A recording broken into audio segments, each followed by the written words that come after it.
Do you want to know what 10 things a narcissist cannot do? By the end of this video, I'm going to tell you the 10 things a narcissist cannot do.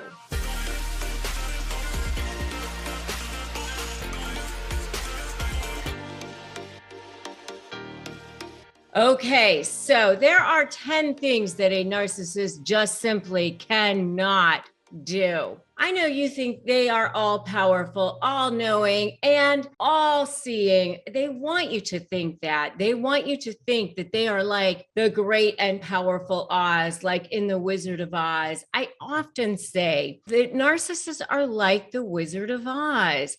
They are like, seriously, they layer it all on like the powerful Wizard of Oz. You're going to Oz and you think they're so powerful and so knowing, and so you've got to go there, but they're really like the man behind the curtain, like so feeble and like not much going on. And you are actually the way more powerful one. You actually are.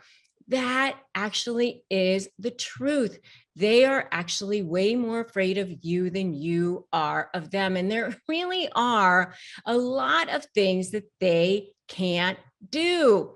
There really are a lot of things. And especially when you are negotiating with them. Hey, I'm Rebecca Zung, and I am an attorney. I am a narcissist negotiation expert. And before we go any further, I want to make sure that I tell you to subscribe to this channel and hit that notification bell, because on this channel and in my videos, I give you tips, tricks, and resources to shift the dynamic, shift that power so that you can become the most powerful person when you are dealing with narcissists, the most toxic personality on the planet. And I upload brand new videos every single day, free content. What other lawyer is doing that? No one else. So make sure you subscribe and hit that notification bell. All right, so guess what? I'm going to give you 10 tips. The best one is at the end, so you're going to want to make sure you stay till the end. The best one is at the end. All right, ready? Number one, a narcissist cannot take criticism. They cannot take it. Their fragile little egos cannot take it. You know that's true. They're so easily slighted. And sometimes like you're not even criticizing them. You just like even look the wrong way. Right. And they're like slighted. I always say they hear tones in your voice, like dogs hear whistles. Like even if there's no tone, they heard tone. They cannot take criticism. All right. So that's number one. Number two, they cannot handle you being away from them. They cannot handle you ghosting them. They cannot handle you like dishing out some of your own medicine to them. Like if you start to ghost them a little bit, like you don't text them back right away, and just like they do to you, you know, a little dish of their own medicine, they cannot handle that. Just like what they've done to you, they cannot handle a little dose of their own medicine back to them, right? They go absolutely insane if you do that. I mean, you know that's true. They'll show up at your house or office. They start flooding you. They can't take that. Number three, they can't have a normal relationship. They try to, but they really can't. And that's really, really sad. You know that they're lying all the time. They lie even when they don't need to.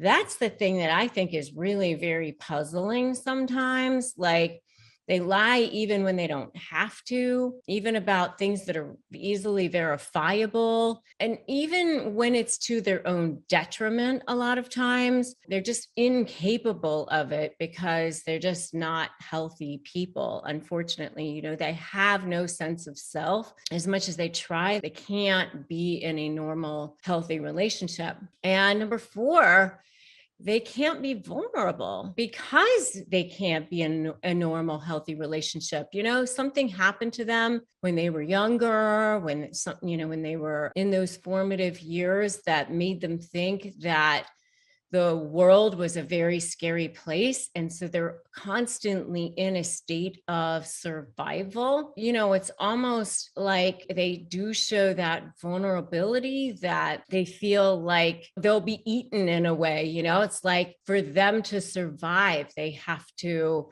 be in this fight or flight mode at all times. It's very sad. And so hand in hand with that is number 5, which is they really can't show genuine emotion. They don't have that ability to have any feeling of care or empathy for other people, because it's almost like for them to eat, nobody else can eat. And so they're like vultures sort of picking the carcass of other, like, is there food still left in this carcass? I always liken it to, like, you know, if I'm starving, I can't think about whether or not somebody else needs food right now because I'm so starving all the time. And so that's what's really going on. And that's why they can't really show genuine emotion about anybody else. And that's why they really can't allow themselves to have that genuine emotion and allow themselves to be vulnerable and allow themselves to have that normal, healthy relationship. That's what's really going on. It's just this underlying thing. And so when you're going to negotiate with them, it's even worse because you know, you've become public enemy number 1. And when you're dealing with them in a negotiation setting, you know, it's you are now for them or against them. And when you're against them, you're public enemy number 1. And you have to remember that when you're dealing with them in a negotiation setting. And that's where I come in and help you understand that when you're dealing with them in a conversational situation, when you're trying to have those hard conversations, when you're trying to have those conversations in a toxic situation, you're definitely going to want to check out my video on the 12 things that narcissists don't do, because that goes hand in hand with this video as well. It really is very sad. It's very sad. And if you agree with me, just put very sad in the comments, because it's too bad for them that they can't feel that. But by the way, you can't fix that. So don't think that you can. Don't think that you can fix that. All right. So number six goes hand in hand with some of the other things that I've been saying, and that is that they can't be authentic because they can't have that normal, healthy relationship. So they can't show that genuine emotion. So they can't be authentic as well. Don't think that you're going to be able to fix them. Don't think that you're going to be able to have them show that genuine emotion. And don't think that you're going to be able to have them admit their vulnerabilities or things like that. Okay. Okay. Number seven is a narcissist cannot give credit to others. They cannot acknowledge others for things that they've done. They cannot give credit to others because it gives away from that sense of self, which they don't have. When they don't have any sense of self, they cannot give credit to others. That's why they do the withhold. They cannot give anything.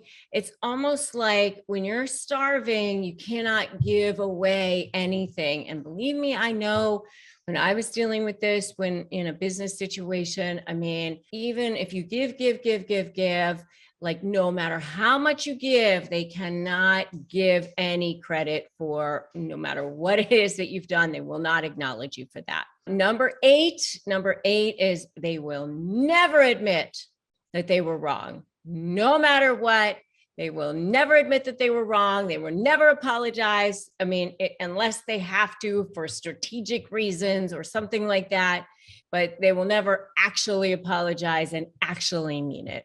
All right. Number 9, they will never genuinely be happy for other people's successes. I mean, they cannot bring themselves. They're so jealous. Again, it goes back to that very, very fragile sense of self. When you don't have that inner sense of value, you can't be happy for others. It's so sad, but it's just so true. I mean, when you feel good about yourself, you can feel good about other people. But if you don't feel good inside, you don't feel good about other people. unfortunately. And number 10, I told you I was going to save the best for last. This is like the paradox. This is the irony of narcissists. This is the one I find so mind-blowing about them. And that is that they cannot handle being alone. They're so horrible to you, and yet they don't want you to leave. They cannot handle you leaving them. They don't want to be alone, but yet they were so awful to you. Yep, so true. They cannot handle being alone, but yet they're so terrible to you, but you can't be responsible for them. You can't fix it. You can't save it. The 3 C's, you didn't cause it. You can't control it. You can't cure it. If you agree with me, put agree in the comments. 3 C's. If you like this video, give it a like, give it a share, drop me that comment, tell me you agree. And make sure you subscribe to this channel, subscribe, hit that notification bell. And if you are getting ready to negotiate with a narcissist or with anyone, make sure to grab my free ebook, my free 15-page win my negotiation, crush my negotiation document. Many people have won their entire negotiations with just this, and it's all yours for free. Just grab it at winmynegotiation.com. And if you need free support, you can join my free Facebook page. It's a free private Facebook group. And you can join me there at Narcissist Negotiators with Rebecca Zung, and I'll drop the link to that below as well. And remember, as always, that you can slay, you can win, you can beat them. I can show you how. I'm here to help you. That's why I'm here. And never give in, never give up. Today is a great day to start negotiating your best life. I'm Rebecca Zung. Thanks for stopping by, and I will definitely see you in the next video.